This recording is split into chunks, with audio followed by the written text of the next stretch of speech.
Hi ಎಲ್ಲರಿಗೂ welcome to the channel. ನಾನು ನಿಮ್ಮ ರಚಿತಾ ಮಂಜುನಾಥ್. ಇವತ್ತು ಮಲ್ನಾಡ್ ಶೈಲಿಯ ಅಕ್ಕಿ ಕಡುಬನ್ನ ಹೇಗೆ ಮಾಡೋದು ಅಂತ ನೋಡೋಣ. ಈ ಅಕ್ಕಿ ಕಡುಬು ಮಟನ್ ಸಾಂಬಾರು, ಚಿಕನ್ ಚಾಪ್ಸು ಮತ್ತು ಚಿಕನ್ ಗ್ರೇವಿಗೆಲ್ಲ ತುಂಬ ಚೆನ್ನಾಗಿರುತ್ತೆ. ಹಾಗಂತ ವೆಜ್ಗಳಲ್ಲಿ ಇರೋಂಥ ಚಟ್ನಿ ಅಂಥದ್ದನ್ನು ಮಾಡ್ಕೊಬೋದು, ಪಲ್ಯ, ಇದಕ್ಕೂ ತುಂಬ ಚೆನ್ನಾಗಿರುತ್ತೆ. ಈ ಅಕ್ಕಿನ ನಾನು ರಾತ್ರಿಯೇ ತೊಳೆದು ಒಣಗಿಸಿ ಇಟ್ಕೊಂಡಿದ್ದೀನಿ. ಅಂದರೆ ಬಿಸಿಲಲ್ಲಿ ಒಣಗ್ಸೋಕ್ಕಿಂತ ನೈಟ್ ತೊಳೆದ್ಬಿಟ್ಟು ಒಂದು ಬಟ್ಟೆ ಮೇಲೆ ಒಣಗಾಕಿದರೆ ಚೆನ್ನಾಗಿರುತ್ತೆ.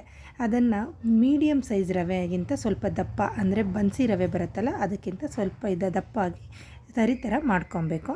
3 ಲೋಟ ಅಕ್ಕಿ ತೊಗೊಂಡಿದ್ದೀನಿ. ಅದಕ್ಕೆ 5 ಲೋಟ ನೀರನ್ನ ಹಾಕ್ಕೊಳ್ಳಿ. ಅದಕ್ಕೆ ಸ್ವಲ್ಪ ಉಪ್ಪು ಮತ್ತು ಒಂಚೂರು ಎಣ್ಣೆ ಹಾಕ್ಕೊಳ್ಳಿ. ಏಕೆ ಅಂತ ಅಂದರೆ ಅಂಟ್ಕೊಳ್ಳಲ್ಲ ಅಂತ. ಇಲ್ಲಾಂತಂದರೆ ಸ್ವಲ್ಪ ಅಂಟ್ಕೊಂಡಂಗೆ ಆಗುತ್ತೆ, ಅದು ಅಷ್ಟು ಚೆನ್ನಾಗಿರಲ್ಲ ಆವಾಗ. ಇವಾಗ ಮುದ್ದೆ ಮಾಡೋರಿಗೆಲ್ಲ ಇದು ಈಸಿ ಆಗುತ್ತೆ ಕಡುಬು ಮಾಡೋದು.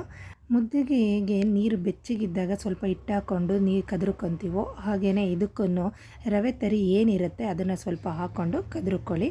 ನೋಡಿ, ಈ ಥರ ಕುದಿಬೇಕಾದ್ರೆ ಮಿಕ್ಕಿರೋ ಅಕ್ಕಿ ತರಿನ ಹಾಕ್ಕೊಂಡು ನೀಟಾಗಿ ಮಿಕ್ಸ್ ಮಾಡ್ಕೊಳ್ಳಿ. ಈ ಥರ ನೀಟಾಗಿ ಮಿಕ್ಸ್ ಮಾಡ್ಕೊತಾನೇ ಇರಬೇಕು, ಇಲ್ಲ ಅಂತ ಅಂದರೆ ಗಂಟಾಗುತ್ತೆ. ಹಾಗಾಗಿ ಈ ಥರ ಮಿಕ್ಸ್ ಮಾಡ್ಕೊತಾನೇ ಇರಬೇಕು. ಉಪ್ಪಿಟ್ಟು ರವೆನ ಯಾವ ಥರ ಮಿಕ್ಸ್ ಮಾಡ್ಕೊತೀವೋ ಹಾಗೆ. ಕಡುಬು ಮಾಡಬೇಕಾದ್ರೆ ಆದಷ್ಟು ಈ ಥರ ದಪ್ಪ ಇರುವಂಥ ಪಾತ್ರೆಗಳನ್ನೇ ಯೂಸ್ ಮಾಡಿ. ಸ್ಟೀಲ್ ಪಾತ್ರೆಗಳಾದರೆ ನಿಮಗೆ ತಳ ಹಿಡಿಯುತ್ತೆ, ಹಾಗಾಗಿ ಈ ಥರ ದಪ್ಪ ಇರುವಂಥ ಪಾತ್ರೆಗಳಾದರೆ ತಳ ಹಿಡಿಯಲ್ಲ.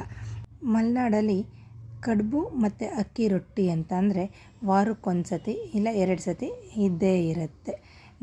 ನೋಡಿ, ಮಿಕ್ಸ್ ಮಾಡ್ತಾನೆ ಎಷ್ಟೊಂದು ಗಟ್ಟಿಯಾಯಿತು. ಈ ಥರ ಗಟ್ಟಿ ಆದಮೇಲೆ ಅದ್ರ ಮೇಲೆ ಯಾವುದಾದ್ರು ಒಂದು ಪ್ಲೇಟನ್ನು ಇಟ್ಟು ಮುಚ್ಚಿ ಒಂದು 2 ಮಿನಿಟ್ಸ್ ಬೇಯಿಸ್ಕೊಳ್ಳಿ ಸಾಕು. ಅದು ಬೇಯಿಸ್ಕೊಂಡಾದಮೇಲೆ ನೋಡಿ, ಇನ್ನೂ ಜಾಸ್ತಿನೇ ಗಟ್ಟಿಯಾಗಿರುತ್ತೆ. ಆ ಬಿಸಿಲೇ ತೆಗೆದು ಅದನ್ನು ಈ ಥರ ಉಂಡೆ ಮಾಡ್ಕೊಬೇಕು. ಅಂದರೆ ನಾವು ಮಲೆನಾಡು ಸೈಡಲ್ಲಿ ಚಿಕ್ಕದಾಗಿ ಉಂಡೆ ಮಾಡ್ಕೊತೀವಿ. ಇನ್ನು ನಮ್ಮ ಹಾಸನ ಸೈಡಿಗೆ ಬಂತು ಅಂತಂದರೆ ಈ ಥರ ಸ್ವಲ್ಪ ದಪ್ಪಾಗಿ ತೊಗೊಳ್ತೀವಿ. ಹೀಗೆ ನಿಮಗೆ ಯಾವ ಥರ ಶೇಪ್ ಬೇಕೋ ಆ ಥರ ನೀವು ಕೊಡ್ಕೊಬೋದು. ಆದರೆ ಬಿಸಿಲೇ ಮಾಡ್ಕೊಳ್ಳಿ, ಇಲ್ಲ ಅಂತ ಅಂದರೆ ಅದು ಗಟ್ಟಿ ಆದಾಗ ಕಟ್ಟೋಕ್ಕೆ ಕಷ್ಟ ಆಗುತ್ತೆ ಮತ್ತು ಅದು ಗಂಟು ಥರ ಬರುತ್ತೆ. ಹಾಗಾಗಿ ನಿಮಗೆ ಯಾವ ಥರ ಶೇಪ್ ಬೇಕೋ ಆ ಥರ ಕೊಡ್ಕೊಬೋದು. ನೋಡಿ, ಒಂದಕ್ಕೊಂದು ಅಂಟಿಲ್ಲ, ಎಷ್ಟು ಚೆನ್ನಾಗಿ ಬಂದಿದೆ ಕಡುಬು. ಅದನ್ನು ಒಂದು ಪಾತ್ರೆ ಇಟ್ಟು ಸ್ಟೀಮಲ್ಲಿ ಬೇಯಿಸ್ಕೊಬೇಕು. ಒಂದು 15 to 20 ಮಿನಿಟ್ಸ್ ಬೇಯಿಸ್ಕೊಬೇಕಾಗತ್ತೆ. ಅಂದರೆ ಇಡ್ಲಿ ಥರನೇ ನಾರ್ಮಲ್ಲು. ನಿಮಗೆ ಅದ್ರ ಮೇಲೆ ಅಂದರೆ ಒಂದು ಪಾತ್ರೆಗೆ ನೀರಿಟ್ಟು ಅದ್ರ ಮೇಲೆ ಒಂದು ಪ್ಲೇಟಿಗೆ ಸ್ವಲ್ಪ ಎಣ್ಣೆ ಸರ್ವಿ.